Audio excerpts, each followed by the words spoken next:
Hey guys, welcome to Mouni media. நாம் இன்னைக்கு இந்த வீடியோவில் யாரை பற்றி பார்க்க போகிறோம் அப்படின்னா, நம்ம தமிழ் திரைத்துறையில் பொதுவாகவே ஒரு படம் வெற்றி படமாக அமையுது அப்படின்னா அதுக்கு முக்கியமான காரணம் எதுவாக இருக்கும் அப்படின்னா, அது அந்த மூவியில் வரக்கூடிய ஃபைட் சீக்வன்ஸ் தான்.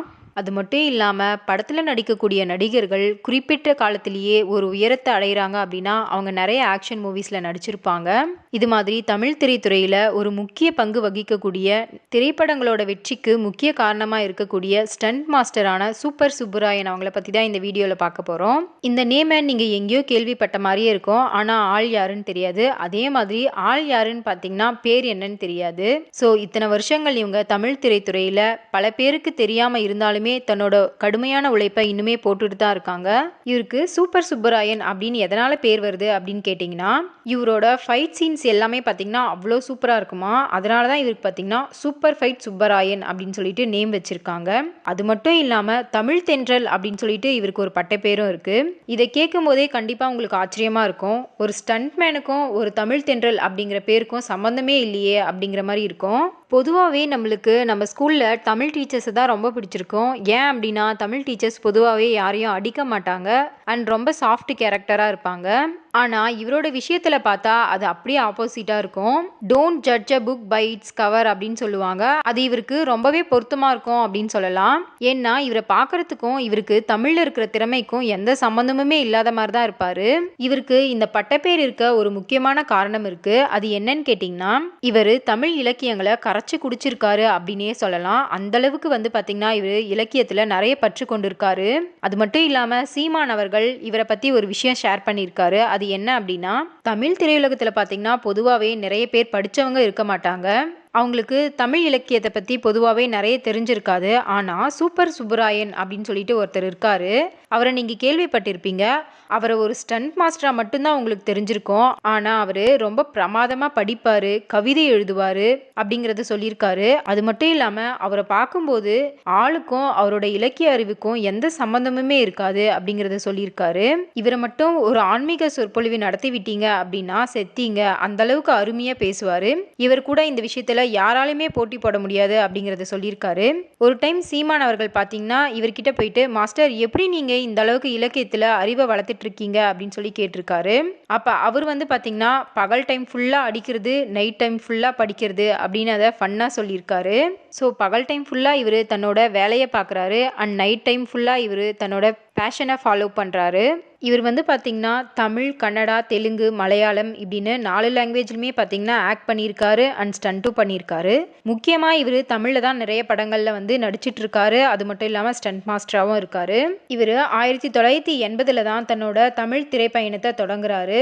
அது மட்டும் இல்லாமல் இப்போ நம்ம தமிழ் திரைத்துறையில் இருக்கக்கூடிய சண்டை பயிற்சியாளர்களான Rocky Rajesh, Venkat, Thalapathy Dinesh, Miracle Michael, Kundrathur Babu, Indian Bhaskar, Rajasekar இவங்க எல்லாருமே பார்த்தீங்கன்னா இவர்கிட்ட சண்டைக்காரர்களாக இருந்து உதவியாளர்களாகவும் பணியாற்றியிருக்காங்க. அதுக்கப்புறமா தான் தனியாக ஸ்டண்ட் மாஸ்டராக இருந்திருக்காங்க.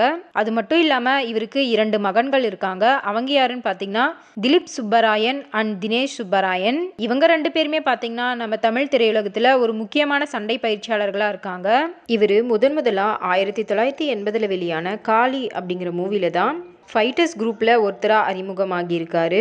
இது மாதிரி 1980 1983 வெளியான ஒரு கை பார்ப்போம் அப்படிங்கிற படம் வரைக்கும் மொத்தமாக 12 படங்களில் இவர் எக்ஸ்ட்ரா ஃபைட்டராக மட்டும்தான் ஒர்க் பண்ணியிருக்காரு.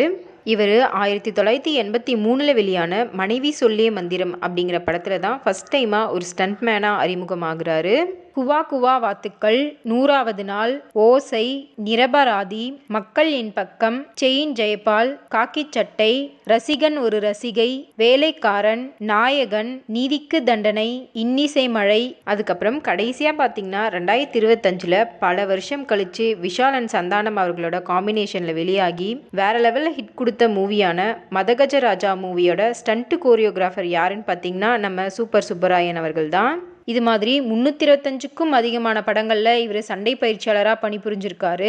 ஸோ இது வரைக்கும் ஸ்டண்ட் கோரியோகிராஃபராகவும் ஸ்டண்ட் மேனாக மட்டும் இருந்த இவர் பார்த்தீங்கன்னா 24 படத்தில் ஆக்டும் பண்ணியிருக்காரு.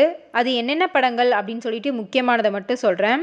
1983 வெளியான தங்கைக்கோர் கீதம் அப்படிங்கிற படத்தில் ரோகு அப்படிங்கிற ஸ்பெஷல் அப்பியரன்ஸ் கேரக்டரில் இவர் ஆக்ட் பண்ணியிருக்காரு. மதுரை சூரன், கன்னிராசி, ஆண் பாவம், ஒரு இனிய உதயம், கல்யாண கச்சேரி, புதிய பாதை, பச்சை குதிரை, சண்டிமுனி, கோடியில் ஒருவன், இது மாதிரி 13 படங்கள் தொடர்ந்து ஸ்பெஷல் அப்பியரன்ஸில் மட்டுமே வந்துட்டு இருந்த இவர் 2015 கார்த்தி அண்ட் லக்ஷ்மி மேனன், ராஜ்கிரண் இவங்களோட நடிப்பில் வெளியான கொம்பன் படத்தில் தான் இவர் ஒரு வில்லனாக மிரட்டி விட்டுருப்பாரு. இதில் இவரோட ஆக்டிங் வேற லெவலில் சூப்பராகவே இருந்திருக்கும். இப்படி நெகட்டிவ் ரோலில் வில்லன் கேரக்டரில் மட்டுமே ஆக்ட் பண்ணிட்டு இருந்த நம்ம super Subbarayan 2017 Arya, Catherine Teresa ஆக்டிங்கில் வெளியான கடம்பன் அப்படிங்கிற மூவியில் ஒரு பாசிட்டிவான ரோலில் மூப்பா அப்படிங்கிற கேரக்டரில் ஆக்ட் பண்ணியிருப்பாரு. இவர் லாஸ்ட்டாக 2021 நந்திதா ஸ்வேதா அவர்களோட ஆக்டிங்கில் வெளியான ஒரு ஹாரர் த்ரில்லர் மூவியான IPC 376 ராஜசேகரன் அப்படிங்கிற கேரக்டரில் ஆக்ட் பண்ணியிருக்காரு. இதுதான் இவர் லாஸ்ட்டாக ஆக்ட் பண்ண மூவி. இந்த மாதிரி நிறைய படங்களில் வந்து பார்த்திங்கன்னா இவர் ஆக்டும் பண்ணியிருக்காரு. இவரோட சூப்பர் சுப்பராயன் அப்படிங்கிற டைட்டில் இவருக்கு எந்த படத்துலேருந்து கிடச்சிருக்கு அப்படின்னு பார்த்தீங்கன்னா 1990 வெளியான நீங்களும் ஹீரோ தான் அப்படிங்கிற படத்துலேருந்து தான் இவருக்கு இந்த டைட்டிலை கொடுத்துருக்காங்க. இப்போ இவர் என்னென்ன அவார்ட்ஸ்லாம் வாங்கியிருக்காரு அப்படின்னு சொல்லி பார்க்கலாம்.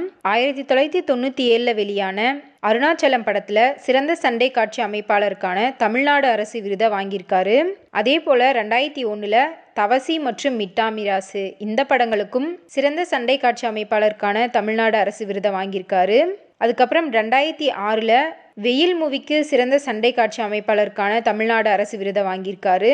அதுக்கப்புறம் 2009 நான் கடவுள் படத்துக்கு ஆனந்த விகடன் அவார்டு வாங்கியிருக்காரு. அதுக்கப்புறம் 2014 6 மெழுகுவர்த்திகள் மற்றும் நெடுஞ்சாலை இந்த படத்துக்கு சிறந்த சண்டை காட்சி அமைப்பாளருக்கான தமிழ்நாடு அரசு விருதை வாங்கியிருக்காரு. இவரோட மகனான திலீப் சுப்புராயன் அவர்கள் பார்த்தீங்கன்னா ஃபஸ்ட்டு ஆரண்ய காண்டம் அப்படிங்கிற திரைப்படம் மூலமாக தான் அறிமுகமாகிறாரு. இவர் வந்து பார்த்தீங்கன்னா அரிமா நம்பி, புலி, நானும் ரவுடி தான், தெரி இந்த படங்கள்லாம் பணியாற்றியிருக்காரு. அது மட்டும் இல்லாமல் 2016 வெளியான சங்கு சக்கரம் அப்படிங்கிற திரைப்படத்தில் ஒரு முக்கிய கதாபாத்திரத்தில் இவர் நடிக்கவும் தொடங்கியிருக்காரு. அது மட்டும் இல்லாமல் 2016 வெளியான அஞ்சலை அப்படிங்கிற படத்தை இவர் தான் தயாரிச்சிருக்காரு. ஸோ நம்மளோட தமிழ் திரைத்துறையில் எவ்வளோ கடினமாக உழைச்சாலும் இது மாதிரி முகம் தெரியாத நிறைய பேர் இருக்க தான் செய்கிறாங்க. ஸோ இதுக்கப்புறமா பார்த்திங்கன்னா திரைத்துறை சார்ந்த கலை நிகழ்ச்சிகளில் இவங்களுக்கான அடையாளம் கொடுத்து இவங்களுக்கான அங்கீகாரத்தையும் கொடுத்தாங்கன்னா அது கண்டிப்பாக வரவேற்க வேண்டிய விஷயமா சிறப்பானதாக இருக்கும். நம்ம சேனலில் இதே போல் சூப்பர் ஸ்டண்ட் மாஸ்டர்ஸான கனல் கண்ணன் மற்றும் பொன்னம்பலம் அவர்களோட வீடியோவை ஏற்கனவே அப்லோட் பண்ணியிருக்கோம். அந்த லிங்க்கை டிஸ்கிரிப்ஷனில் தரேன் பாருங்கள். இதே மாதிரி எந்த ஸ்டண்ட் மாஸ்டர் அவங்கள பற்றி வீடியோ போடலாம் அப்படின்னு சொல்லிட்டு கமெண்ட் பண்ணுங்கள்.